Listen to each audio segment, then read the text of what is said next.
So in this video, we're going to talk about ACCA plus CFA. Is it the right combination for you? What are the synergies between the two curriculums? And what is the value that it entails in the market? So the first question is this the right combination for you? Now, what I would recommend most people is choose any one, right? So let's just say you start with ACCA because you can start ACCA earlier. A lot of our students have early on decided that I want to do ACCA, then can I do CFA and then MBA? Is that a powerful enough combination? And to all of them, I have the same response that the combination of degrees in any form is always going to be powerful. However, you've got to decide if it's the right choice for you, not by deciding which degrees you will or which qualifications you will sort of compile over the next 5 years of your career and then go in the market with so many of them on your CV. What you should do is, let's say you started ACCA. ACCA is a little broad. It covers a lot of things in finance and accounts. And in your studies, you realize that you really enjoy finance. The next question you should ask is, how do I become better at finance? And the answer to most of us would be either CFA or MBA in finance. And that is when you should decide that, okay, ACCA I did first. I love CFA because I love finance, and that's why I will pursue CFA, and then it becomes a good combination because the approach to choosing the two qualifications was sound. Flip it over and you did CFA first and you realize, oh, I really like the financial reporting and analysis subject. I really like the one which is talking about accounting standards and all, and that is the reason you should say, okay, what more can I do? And you might decide ACCA. In practical senses, I've seen more people choose ACCA first and then CFA than vice versa. The important aspect about this point to remember is the first higher qualification that you use, right? Whether it's CA, it's ACCA, it's MBA, anything. That one, you might just start because you want to do something, you're aspirational, or there's pressure for you to do something, or you score really good marks in, let's say, accounts, and then people are suggesting you do CA. You don't know if CA is right for you. And the first major qualification might be a fluke. However, the second one which you pursue should always be out of self-awareness. So once you understand what you like, decide then the next qualification. Don't decide all of your future studying plans just when you come out of 10th or 12th. The second point, if you decide to do this, what is the synergy between the curriculums? As you all know from other videos, if you all have watched, ACCA covers similar things as CA, which is accounting, financial management, costing, audit, tax, and a little bit of business. Whereas CFA covers everything in the field of finance and investment management. Now, the advantage is that if you clear ACCA first, this is predicated on that fact, there are certain subjects like financial reporting and strategic business reporting, which teaches us a lot about international financial reporting standards, or IFRS.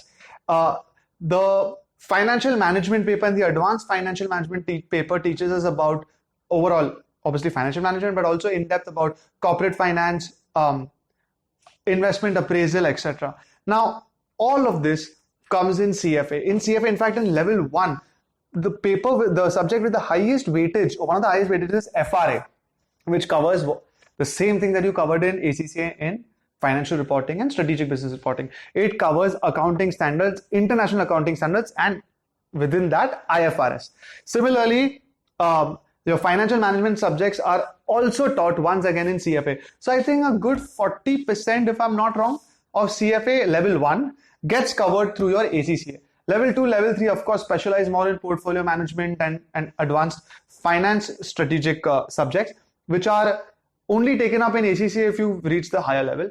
But for a lot of y'all, whether you're thinking if there will be an overlap, yes, 40% of CFA curriculum level 1 will probably overlap if you've completed ACCA, making it easier for you to take a decision that, okay, if I take up CFA, level 1 should not be that much of a challenge. What is the value of this combination in the market in India as well as overseas? So guys, before I go ahead, if you have not subscribed to this channel, please do. If you know people who can benefit from such kind of videos, please do share it with them. And if you overall like this video, then please hit the like button now. Coming back, the value. So the advantage in the industry is that people probably will look at your qualification, whether it's ACCA or CFA, may or may not recognize or care about either. But having a qualification gets you through the door for your interview. if you're just a fresher and you have, for whatever reason, both these qualifications, or you've completed one and you're studying the other one, go all out, find as many opportunities where you can send your CV through online portals, through references, through any opportunity, and you will get a chance to come in front of the interviewer, where when they test you on your technical abilities, you can actually put your foot forward compared to others, because you've literally spent more time learning and studying these kind of concepts. If you are looking at, you have little bit of experience, then any which ways the decision to choose the second qualification should come because you realize that, okay, in my last 3 years or 5 years of experience, I decided I want to get into the route of portfolio management. And because you decided portfolio management after studying ACCA, because you understood a little bit of finance, you understood a little bit of portfolio management, you got an opportunity to work in that, and then you said, I love it. How can I spend my career in this? And that's when CFA should have come to you. So if you have experience, you should not have done both these courses unless there was a reason that your experience is telling you to study an additional qualification. The same thing applies overseas. However, overseas, if you're a fresher, it's very difficult. So I would suggest that you start working in India, if you're here, obviously, in massive brand names which are accepting either ACCA or CFA or both. So obviously, I mean the Big Four and your Grant Thornton and BDO. Start working there. Once you get the opportunity to probably transition to another country, because both of these are international qualifications, all these brands are international brands, you can always opt and pre-decide with your seniors that if there's an opportunity, I would love to apply to go overseas, and then build your career from there.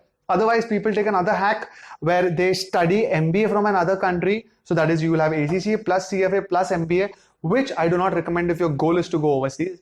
I would suggest you take the first approach. It might be more difficult, but it's definitely way more inexpensive, and you would truly deserve going overseas if you've actually earned your way rather than just paid for an MBA, hoping that going there will give you some form of an opportunity. So with that said, decide if ACCA plus CFA is for you.